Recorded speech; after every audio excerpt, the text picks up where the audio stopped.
You're all going to die down here.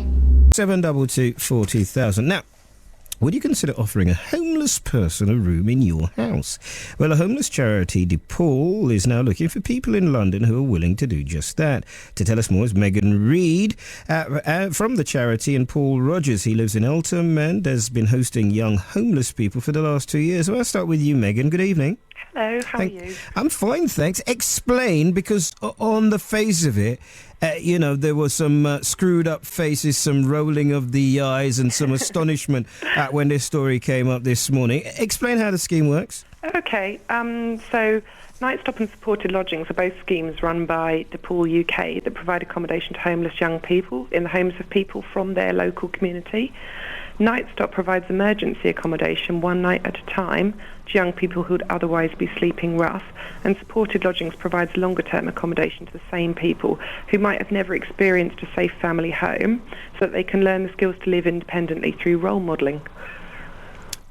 Just define young, and I'm sorry if you already have. Define it for me slightly more clearly then. Okay, so homeless young people apply to their local council, or if they're with social services, they report to them, and they explain their situation. Simultaneously, we recruit members of their local community. So if you live in Lewisham, the young person will be from Lewisham, and we risk assess both the household and the young person very carefully, match them up so that their personalities and interests go well together, and then we move them in a managed way.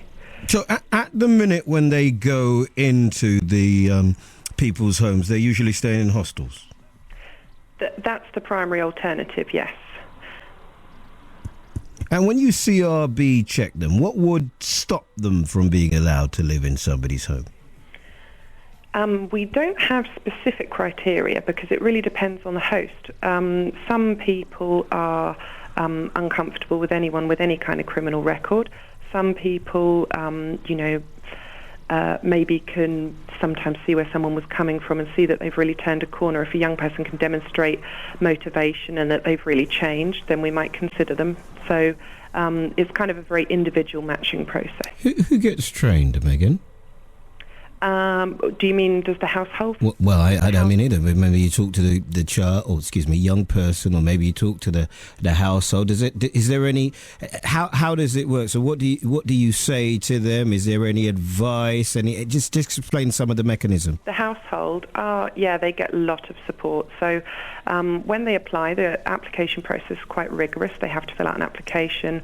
We visit their house. We interview and assess them.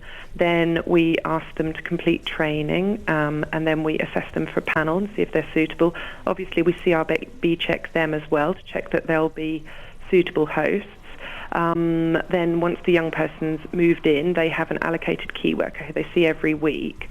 The host also receives monthly supervision and weekly phone calls, and there's a 24-hour helpline all the time for either or both parties to call if they're having any difficulties. See, as always, the story sounds slightly different to the headline. Stay with us, Megan. Let me just talk to Paul. Good evening to you, Paul. Good evening, Eddie. Why? Why not?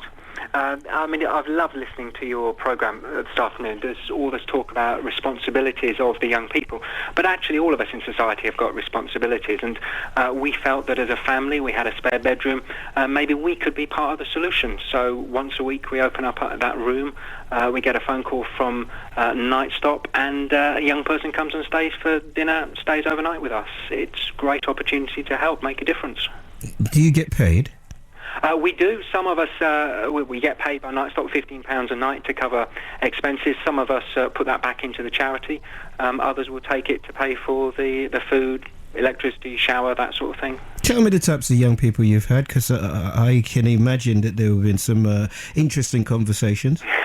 We've had some brilliant conversations, and I think apart from having a spare bedroom, the only other criteria really that you need as a host is to like people, because we've got some great young people coming through to us. Of course, you've got to remember, although we're worried sometimes about security, we've got two small boys, 8 and 10 years old, it's the young people who are actually the vulnerable ones. Their world has collapsed around them. Perhaps they've lost a job, been kicked out by a partner, and so at that point they come and ask for help. I need somewhere to sleep tonight. I can't imagine how scary it must be knocking on my front door. No, you see, a complete scary person. I think you get it the other way around. I think the majority of people listening will go, I've got 2 kids, 8 and 10, and I'm going to invite, effectively, a stranger into my home who may well be having challenges. Absolutely. It's irresponsible, some people might think.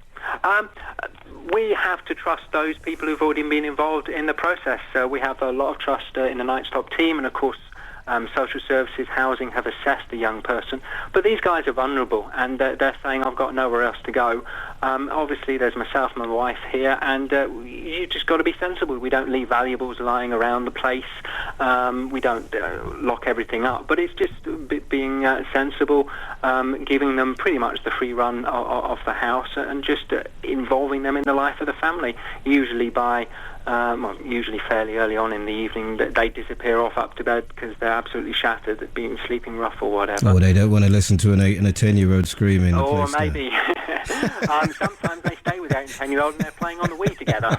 Listen, is it something you'd recommend to other people? Absolutely. I think you have just got to get over that fear of this is a homeless person, therefore it's going to be difficult for me. We think of it, and have been proved right this last while or so we've been doing it. These people are in absolute crisis. Their world has collapsed.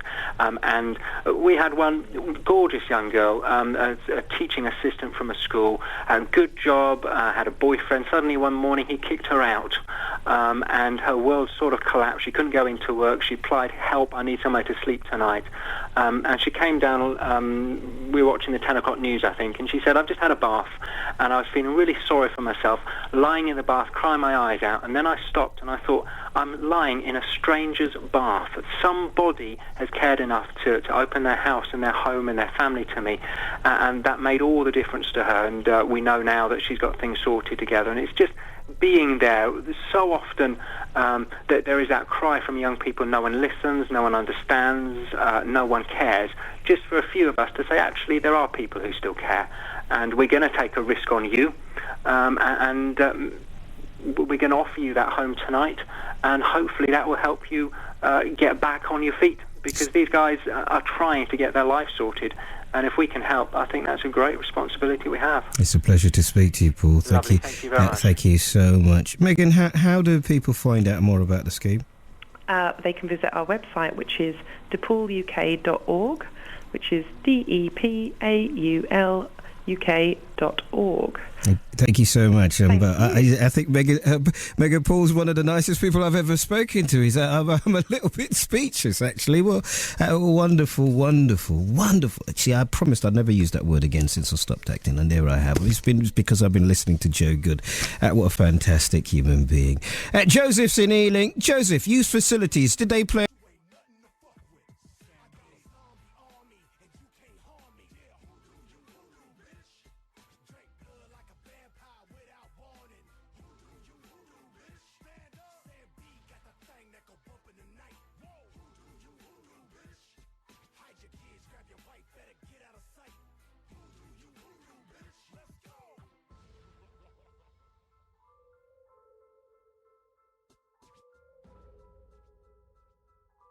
Cut your head off, you leave your motherfuckers dead.